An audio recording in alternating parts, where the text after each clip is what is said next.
You've tuned into Bellingham Podcast Media Tech for the week of May 14, 2017, episode 36. From the I Love You Mom City of Subdued Excitement, I'm AJ Barcet. And straight out of 98226, I am Chris Powell. On this episode, AJ and I have a challenge for you. Think you're up for it?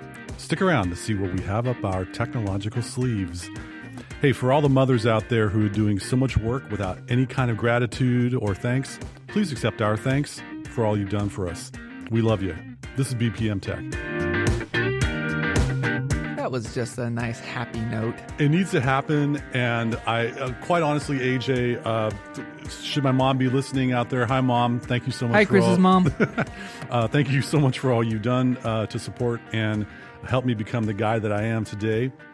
I really have a problem with that second Sunday in May being designated as Mother's Day, because I also believe August 3rd should be Mother's Day, October 12th should be Mother's Day, November 6th. Every day is Mother's Day. We'll get a couple days here for fathers, and I'll talk about that in June. Okay. But I believe that there should be more appreciation for moms out there who work a lot more than just one job, if they're raising kids and helping raise kids and other things. I just am big thanks, and it's sad that we only take one day to acknowledge that. Word. I'll actually ratchet that. I didn't realize this was going to be the topic today, but I'll even ratchet that one step further. If you are a stay-at-home mom, mad props, because that is a 24 hours a day, 7 days a week job with no benefits except for maybe a smile if you're taking care of your kid or kids, and you don't get time off for vacation that often.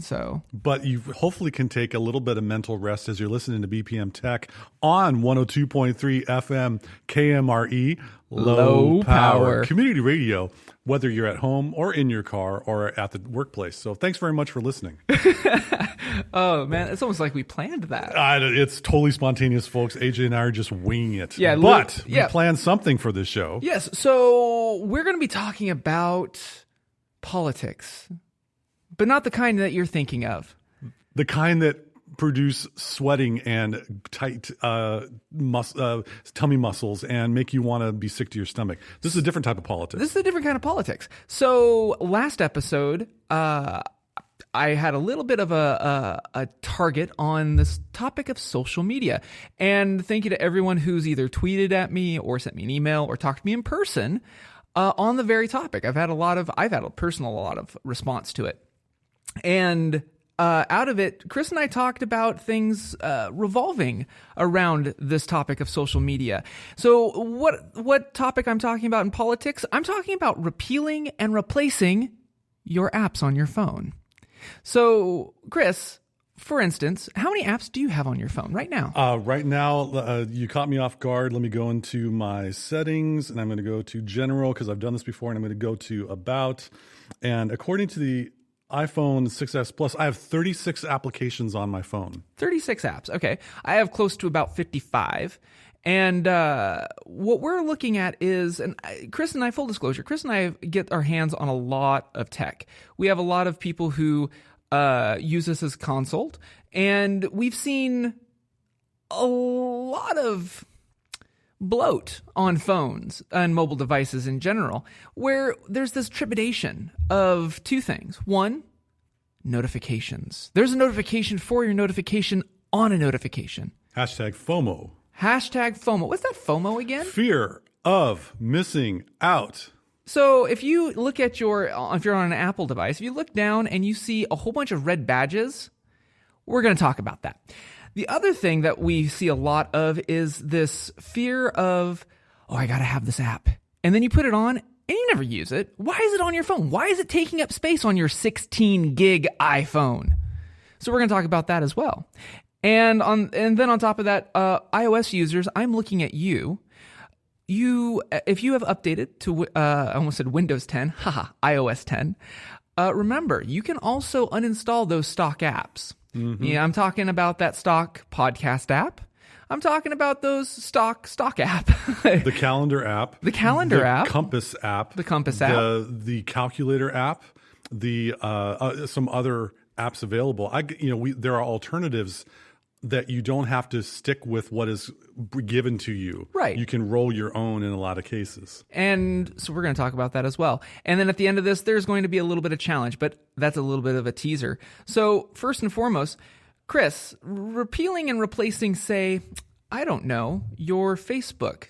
Well, that's not hard for you. You don't have Facebook on your phone, do you? Not for the past 7 years. I haven't had a Facebook account, nor do I have the app on my phone. That's an easy one to do. However, I bet there's a lot of people out there that if they were to say, delete my Facebook app off my phone, I don't want to talk to you anymore. I'm leaving. That's okay. You can send all hate mail to BHAMPodcast # on Twitter. That's right. No, so the reason why I point this out is one, Facebook, the app itself, is a very chunky app. We're talking about over 100 megs in this app. So that's space. And that's just the raw app. If you start loading up that feed of yours and start caching photos, it starts to grow on your phone. And when we talk about caching photos, that means if you touch one to view it bigger, or if you play the video in some feeds, I believe that also is stored locally on your phone so that it can play quicker next time you want to watch that or see that photo again. Yeah. Do you see where I'm going with this, ladies and gentlemen? That could be some unnecessary bloat for your phone. Yeah, it's similar to when you use like your web browser on your desktop. You know, when you close out of your browser, hopefully you have the setting checked to clear out your history and your browser cache. Our phones have something very similar. So one of the things that can be a bit chunky is that Facebook app. Now, the other thing that I like to challenge people is, so if you're thinking of this going, oh my gosh, delete my Facebook app? Or how will I know? You could still access Facebook on your phone if you really need to. It's called your web browser on your device. Safari if you're on the iPhone. Yep. Chrome if you're on an Android. Yep. And here's the reason why I point this out. The other thing about the repealing and replacing of the Facebook on your device is something that is near and dear, at least to Chris's heart as well as mine, is we get out of this complacency of needing to share everything in our day. Mm-hmm. Chris, have you ever been to a coffee shop lately? You're laughing because you know where I'm going. I live in Bellingham, AJ. Oh, gee. It's like today, yeah. So if you go to a coffee shop, and I don't mean a drive-through, but an actual sit-down coffee shop, and you look around, when somebody gets a beautifully poured cappuccino, what do you normally see people do? I see people usually looking down at a glass screen or a screen, whether it's a laptop or a mobile device. Most of them are mobile devices. Yes, but before they even take a sip out of that beautiful poured cappuccino, what do you normally see people do with their devices?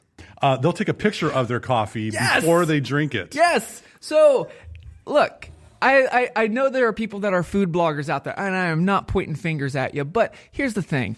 As someone who has an Italian heritage, I love coffee like the next person. I like it in my mouth, down my throat, and in my belly where the caffeine can propagate so I can do BPM. But you do not have to take a picture of every frothy foam drink and put it on Facebook or the Instagram or Snapchat. Enjoy it. Enjoy the fact that you went out. You spent $5 on a cup of coffee and to sit in a coffee house to read or study or whatever. But AJ, I'm going to play devil's advocate for a second. I just spent $5 plus tip on that cup of coffee. I want to remember this moment and how the leaf looked so wonderful through the frothy milk substance done with a toothpick by the barista. Why don't I want to save that and share with people that maybe across the world or in other parts of this country that don't get this kind of great coffee? So let me point something out to you, Chris. I started with Facebook. I'm going to now switch over to the Snapchat. Let's repeal and replace Snapchat while we're at it. The social media platform that is based on brevity and the fact that it's not going to be there next 24 hours, next day, next week, next year. So we've already seen a trend away from this, right? So Facebook back in the day, the heyday, right, it's to catalog your life. And then you get these moments, see previous BPM episode, that remind you 5 years ago you were drinking that cup of coffee. Do you really care about that cup of coffee 5 years from now? I didn't have Facebook 5 years ago. Well, but proverbially speaking. Proverbially, yeah, I don't really care unless there was something like seriously attached to it. But no, it's a moment in life that did not have that much kind of historical significance. No. And that's the thing that I'm boiling down to. Whether it's repealing and replacing the Facebook, the Snapchat, or heck, even Instagram. I mean, you're talking to a professional photographer here who does use Instagram. I found a community there, whether it's the hashtag WatchFam, which is my watchmaking and watch wearing aficionados, or if it's just me promoting my photography. Again, that goes back to my rant, if I could call it that, our last episode, of stumping my wares. I'm showcasing what I do. I do not have, unless I'm targeting a brand like, hey, Stumptown, hey, Woods, a cup of coffee, or if we're plugging BPM because we're recording on location.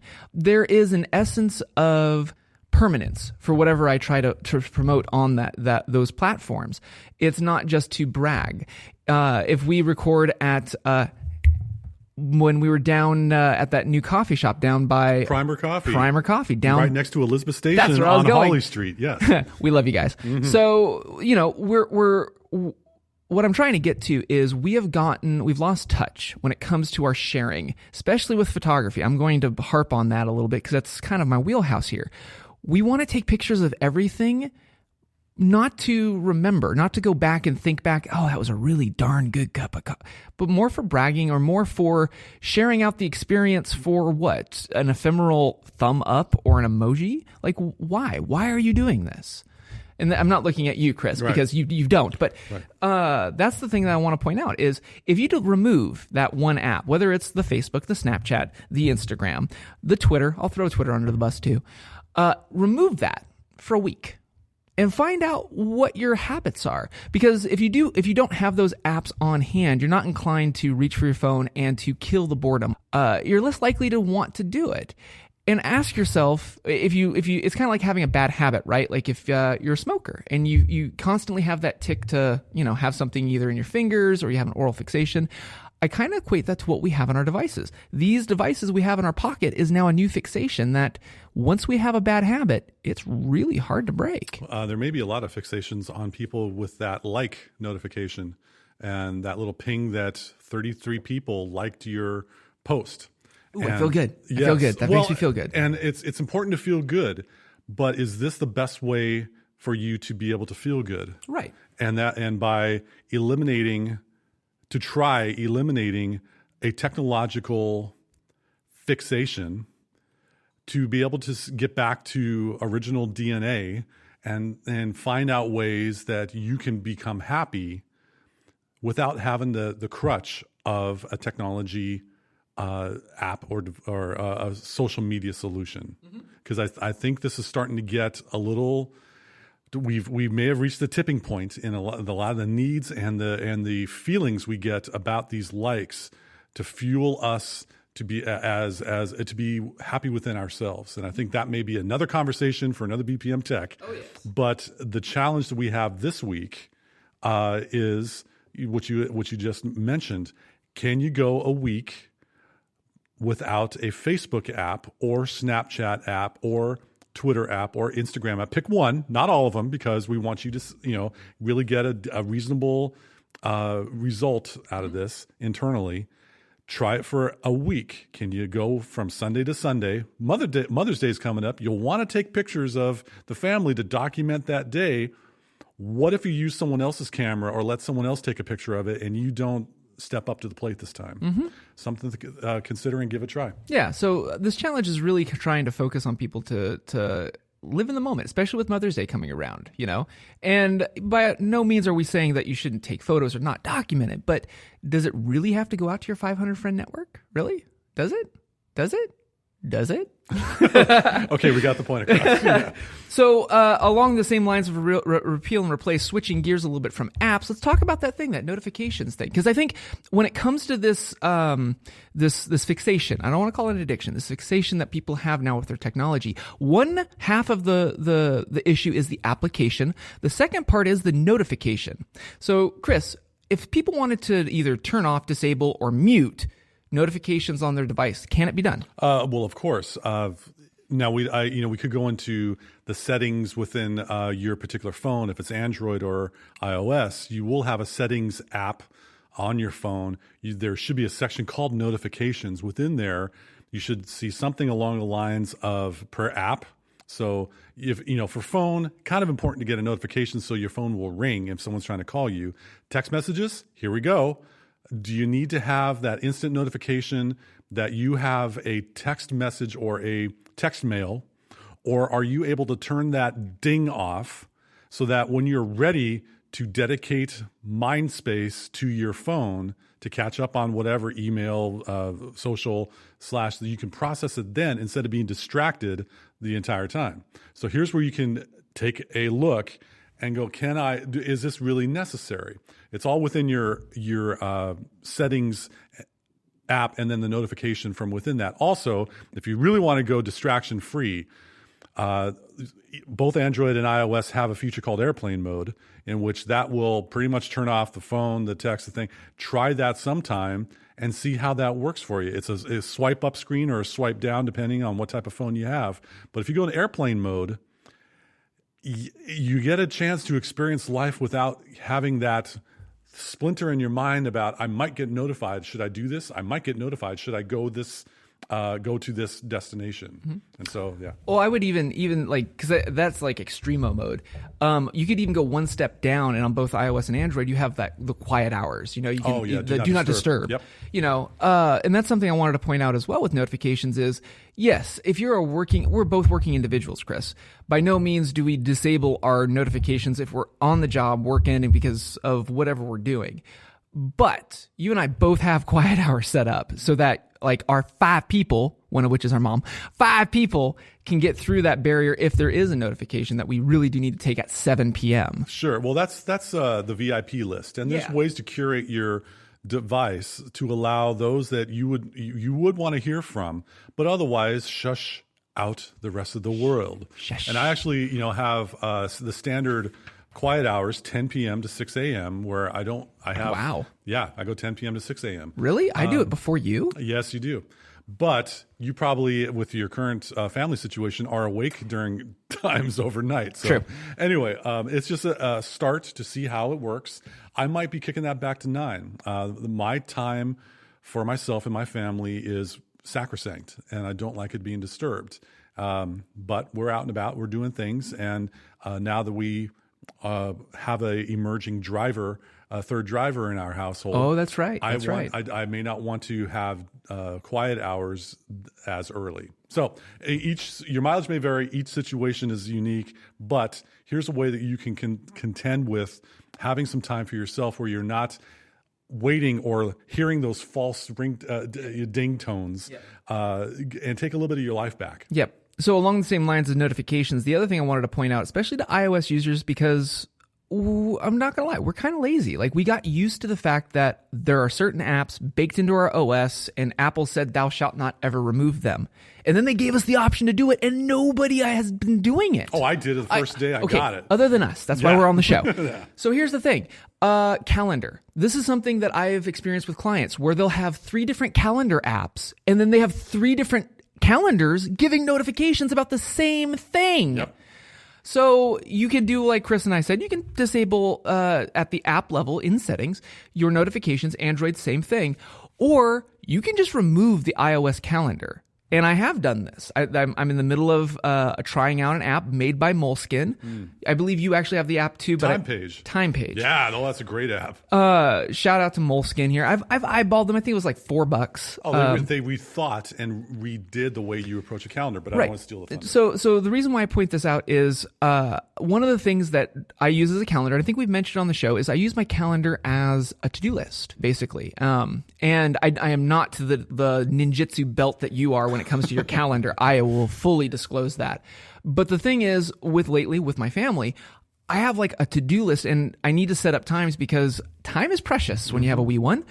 And so I basically, the iOS the iOS calendar app's really failing me because it shows me blocks of time, but that doesn't show me a list. And that's what Time Page really does. It shows you what you're doing in a list function, and it still blocks out time, gives you notifications, gives you tells you the time to which it's going to take you to get from one destination to the next, like doctor's appointments. Integrated the traffic app. Yep, and you can tell it to source whatever map app that you want it to report to, Waze, Google, or Apple Maps.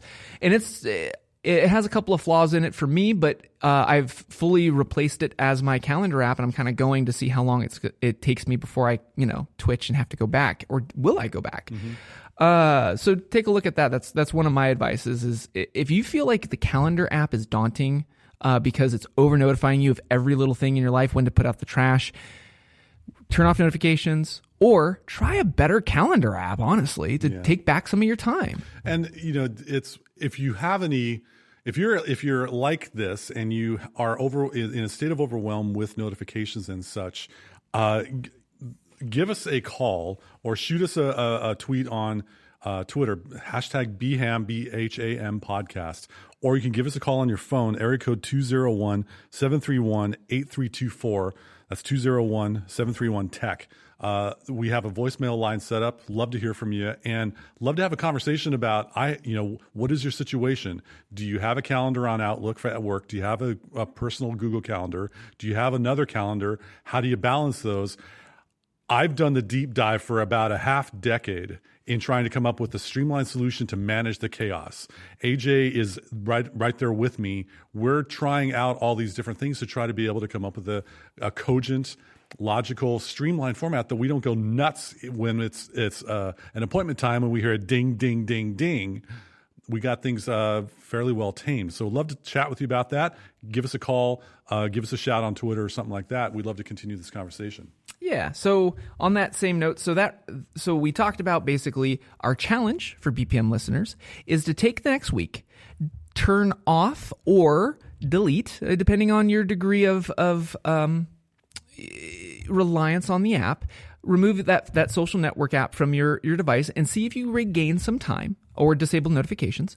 And on top of that, if you find that you're living like hour to hour by your calendar and you seem like you're just focusing more on your calendar than actually getting stuff done, take a look at maybe repealing and replacing that calendar app. And if you find a cool calendar app, be sure to shoot us, Chris and I, a tweet on the Twitter. Chris is at MNMLTEK. He's so minimal. He has no vowels. I'm at AJ Barce, or you can just use the hashtag BHAMPodcast. And so like in all of these challenges that we do, we'll go first. Oh, yeah. So here's the thing, ladies and gentlemen. I don't have Facebook, but I have Twitter.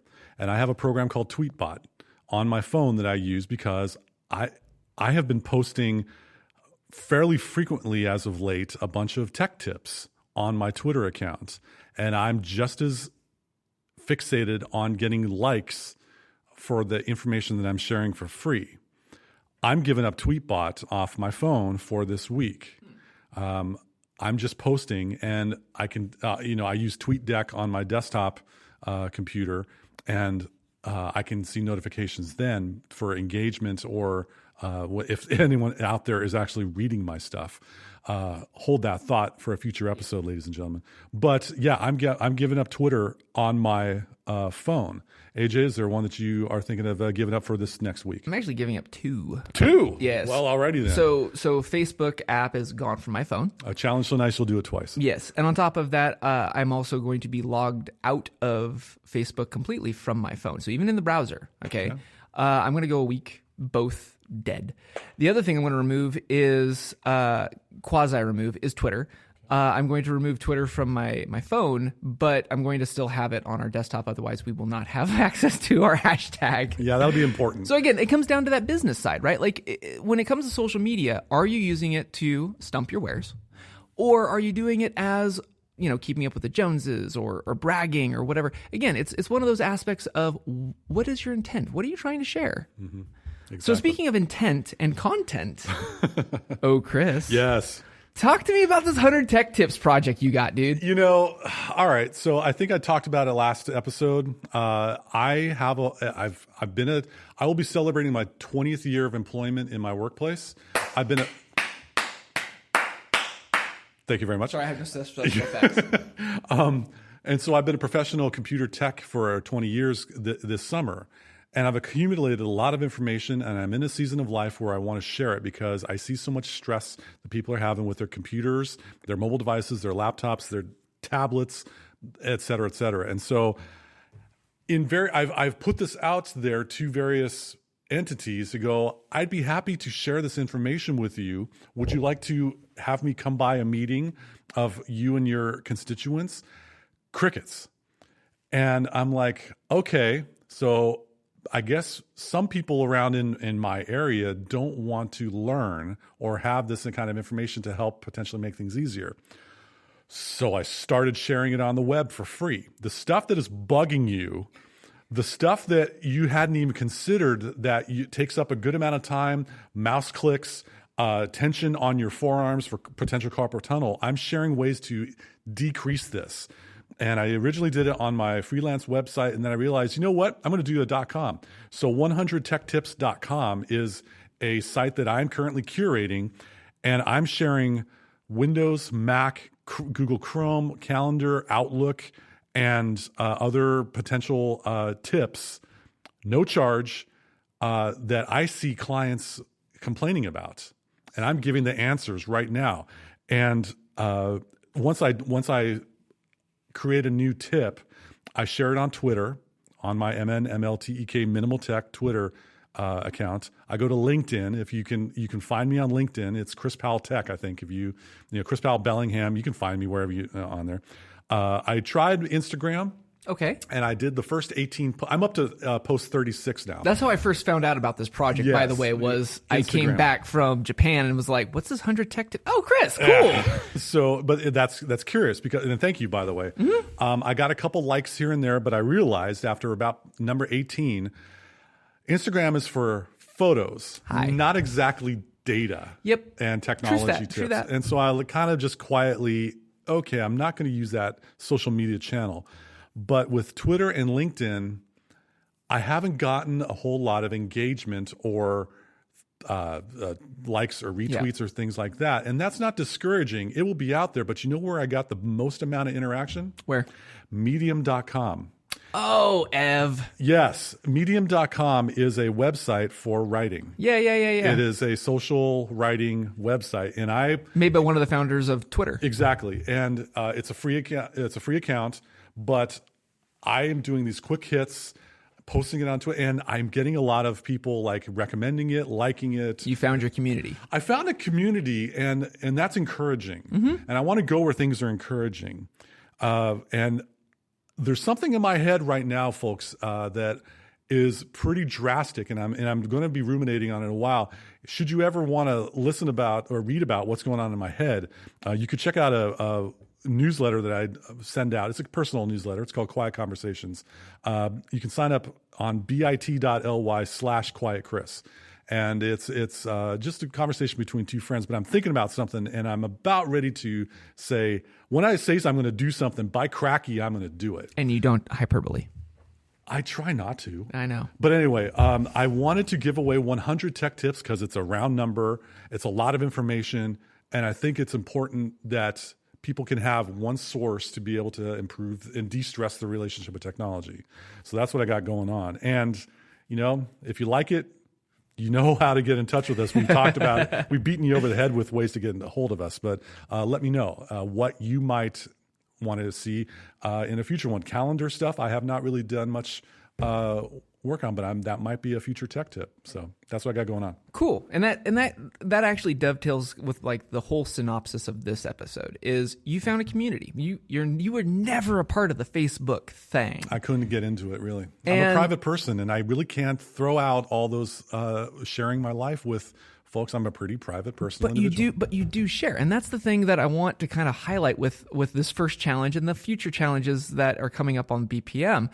Is by removing something like the Facebook or the Twitter, or whatever what used a really good term the other day when we were talking about this, boredom killer. Yes. We've gotten to the point where we share to kill boredom, or we consume stuff to kill boredom.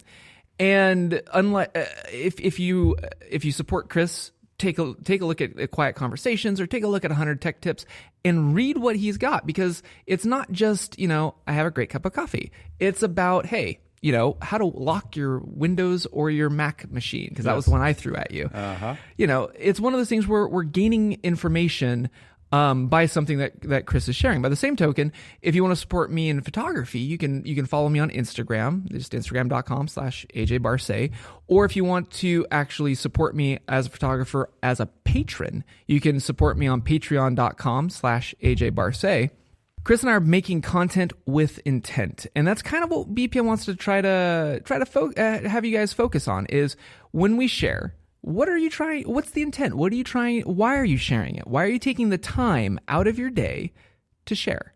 And so you can do that of various ways. Also look at community. This is something that Chris and I have been seeking online, finding our tribe of digital tribe of people, as it were. For you, Chris, you found it on Medium, which is great. I found it on Medium, and I'm a minimalist in lifestyle choice, and there's a whole lot of people that are in the minimalism tribe, and there's a lot of the leaders of the tribe that get really overexposed and over publicized and over tweeted and overshared. And I'm just this one voice, and I listen to it and stuff, but I like that mindset, and that is what appeals to me. Groovy. Well, that wraps up for this edition of BPM Tech. Thank you again so much for listening to us, rating us, reviewing us on the iTunes, on the Google Play, on the SoundCloud, or the Spreaker, or Stitcher, or wherever else you podcast. Remember, if you're in the Bellingham area, you might be listening to us on KMRE FM 102.3 Low Power Community Radio. From the city of subdued excitement, again, I am AJ Barsay. And I'm Chris Powell. Happy Mother's Day, y'all. Thanks again for joining in, and we'll see you next time on BPM Tech. Love you, Mom.